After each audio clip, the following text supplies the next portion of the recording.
You're born in Grozny in 1989, which means by the time you're 6, you know the difference between a Kalashnikov and an RPG by the sound of the reload. Your father runs a bakery.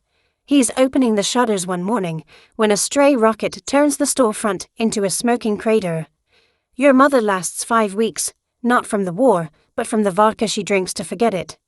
You spend the next 3 years in a displacement camp on the Georgian border that smells like kerosene and despair. You're 9 years old, and you've already learned the most important lesson of your life. The world runs on firepower, and the people who supply it never sleep in camps like this. You survive by being useful. The camp is crawling with NGOs, and they all need someone who speaks the local language. You learn English from an Irish aid worker, German from a Swiss logistics officer. By 14, you're running the camp's unofficial supply network, tracking rations, managing fuel shipments, knowing exactly which truck carries what and when it arrives. You have a brain for systems. You can spot weak links in a supply chain, like other kids spot candy bars. An older man notices this. He doesn't wear a lanyard or carry a clipboard. He works for people who move things that don't appear on any manifest. His name is Sergey. He's a broker, the kind of man with friends in customs offices across 12 countries. He takes you to a cafe in Tbilisi, where the espresso machine still has bullet scars in the chrome. "You're rotting here," he says, counting rice bags for people who file reports that nobody reads. He explains there's serious money in moving cargo, not aid, product. Getting shipments to buyers in places that don't officially exist on any shipping route. The pay is 15 times what the UN offers. You're 16. You say yes. You don't ask why the crates are welded shut. The first few years are technically clean. Textiles to Azerbaijan, farming equipment to Tajikistan, generators to South Sudan. You learn the real game isn't cargo, it's documentation. Bills of lading, certificates of origin, phytosanitary permits. Boring paperwork that border guards skim for 2 seconds before stamping and waving you through. You learn that a container marked industrial pumps can hold almost anything if the seals look official and the signatures look real. You register your first shell company in Malta. It exists only as a brass plaque on a door and a fax machine that nobody answers. You're 21, and you've already erased yourself from every database that matters. The first dirty job arrives disguised as a favor. Sergey summons you to a hotel bar in Baku. A client needs machinery delivered to eastern Ukraine. The official crossings are locked down. The only option is a convoy moving at night through unmonitored forest roads. Machinery, Sergey says with a grin that answers every question you're not asking. When they crack the containers at 2 a.m. in a frozen clearing, you see what machinery means. 3,000 assault rifles and enough anti-tank rounds to reorganize a government. The men don't shake your hand, they just count crates. You drive home $70,000 richer. You tell yourself it was a one-time thing. It's never a one-time thing. You learn the magic words of your industry. End user certificate. This document tells exporting governments the weapons are going to a legitimate military or police force. With the right bribes, a colonel's retirement fund here, a minister's daughter's tuition there, you can get an EUC for anything. You purchase 8,000 pistols for the Chadian National Guard. The shipment leaves Bulgaria by rail. Somewhere in Libya, the train cars get rerouted due to track damage, and the cargo ends up with a militia that has no flag and no name. Nobody audits. Nobody follows up. The paperwork dead ends at the EUC. You stop renting cargo space. You buy your own fleet. 2 Antonov turboprops from a defunct Kazakh freight company. They cost $45,000 each and look like they belong in a Soviet aviation museum. The paint is peeling. The instruments are held together with electrical tape and prayers. But they fly. You hire a crew chief named Oleg. He ran supply drops for the Russian army in the 90s. He drinks before every flight, says it steadies his hands. He smokes unfiltered cigarettes in the cockpit and lands by feel when instruments fail.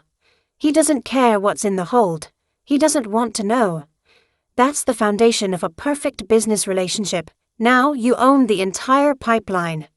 You take a contract to deliver emergency relief supplies to a security firm in Central Africa. The manifest says tents and water tablets. The crates contain shoulder-fired missiles and belt-fed machine guns. You fly at night, hugging the terrain, too low for radar. One misjudged tree line and you're a smoking hole in the savannah. You land on a dirt strip carved from elephant grass. A commander in mirrored aviators pays you with a canvas bag of rough diamonds, mined by prisoners you'll never meet. You weigh them on a pocket scale. Close enough. You signal your crew. Move, move, move. You realize you're not a courier anymore. You're the oxygen that keeps these wars breathing. Without you, they'd fight with machetes. With you, they have mortars and artillery. It feels like power. You started taking bigger contracts. Disassembled armored vehicles labeled mining equipment. Sniper systems labeled surveying instruments. A helicopter gunship is hard to hide, but an agricultural crop duster clears customs without a second glance. You learn every port official has a number. Junior inspectors cost $300 and a carton of cigarettes. Harbor masters cost a Land Rover and tuition for their kids at American universities. You pay gladly. It's just overhead. You meet the buyers. They're not savages. They're often educated, eloquent, even funny. One discusses Tolstoy, while his teenage soldiers load your cargo onto pickups. Another plays jazz piano, while you count rough stones at his dining table. You're the rainmaker, they call you. You bring the thunder. You learn that the thread of weapons is often more valuable than the weapons themselves. Sometimes just the rumor of an inbound shipment makes a government garrison abandon their posts. You're not selling hardware. You're selling fear. These conflicts aren't about ideology. They're about logistics. And you're the best logistics man on the continent. The money demands a lifestyle. You buy a chalet in the Austrian Alps. To your neighbors, you're a retired commodities consultant. Boring, forgettable. That's the strategy. You have a wine cellar worth more than the apartment building where you were born. You have an emergency bag in your closet with $500,000 in bearer bonds and 5 passports. Each from a different country, each a different escape route. You rotate burner phones every 5 days. You never sit with your back to the door. You check your car for explosives every morning before turning the ignition. This is just routine now. The overhead of staying alive. You try to build something normal. A girlfriend who thinks you're an import-export, which isn't technically a lie. A cat. A grey tabby that sleeps on your chest every night. Dinner parties with neighbors who discuss ski conditions and property values, but you can never stop scanning. Every vehicle that idles too long near your house is a threat assessment. Every stranger who holds eye contact is a potential problem. You smile and pour champagne and discuss the weather while mapping exit routes in your peripheral vision. The chalet isn't a home. It's a gilded cage with excellent insulation and a clear sightline to the tree line. Everything shifts when the intelligence services come calling. A meeting is arranged at a private club in Zurich. The man across from you looks like a retired professor. Cardigan, reading glasses, soft voice, soft hands. He works for the BND. "We've been tracking your operations," he says calmly. "Somalia, Myanmar, Eastern Congo." He slides a thick dossier across the table. Surveillance photos of your planes. Satellite images of your airstrips. Transcripts of calls you thought were encrypted. "We can make this file vanish," he says, "or we can make you vanish. Your decision." There's a third path. You work for them now. You become a specialist in government-sanctioned trafficking. Nations can't be seen arming insurgents. That's a diplomatic nightmare and a PR disaster. But they can hire a contractor with plausible deniability. The money flows from a defense ministry to a shell company in the Caymans. That company purchases surplus weapons from a depot in Moldova. Your planes fly cargo to a joint training exercise in Turkey, where it goes missing from inventory and somehow crosses into a war zone. You just committed 23 felonies across 9 jurisdictions. But the crimes aren't crimes when governments are the clients. They're strategic initiatives. You're an asset with a leash. The agencies stop requesting. They instruct. Fly here. Deliver this. Ask nothing. You're too valuable to eliminate and too informed to release. You know which governments secretly armed which rebel factions. You know which generals took bribes and how much they cost. You know where the mass graves are because you shipped the ammunition that filled them. Every intelligence service on the planet has a thick file with your name on it. Half of them want to prosecute you. The other half want to hire you. Sometimes it's the same agency, depending on who won the last election. The collapse starts with a ceasefire. Some war you've been feeding for 8 years suddenly ends. Presidents shake hands at a summit. Diplomats pop champagne. The world applauds. But peace agreements create complications, specifically people who know too much. You get an encrypted message from your handler. Situation evolving. We need to meet. A hotel bar in Prague. He looks exhausted, like he hasn't slept in days. New government, he says. They're launching an anti-corruption campaign. They need a headline. He doesn't have to spell it out. You're the headline. You're the merchant of death they can parade for the cameras. You disappear. For 8 months, you rotate through safe houses. Beirut, Phnom Penh, Minsk. You burn passports and buy new ones. You trust nobody. Sleep in 2-hour shifts. Keep a pistol in your waistband at all times. But they find you. They always find you. You're in a departure lounge in Cyprus, the same island where you registered your first shell company 18 years ago. There's a symmetry to it. Men in tactical gear flood the terminal. You're thrown to the floor, zip-tied, hauled into a van. The media calls you the merchant of death.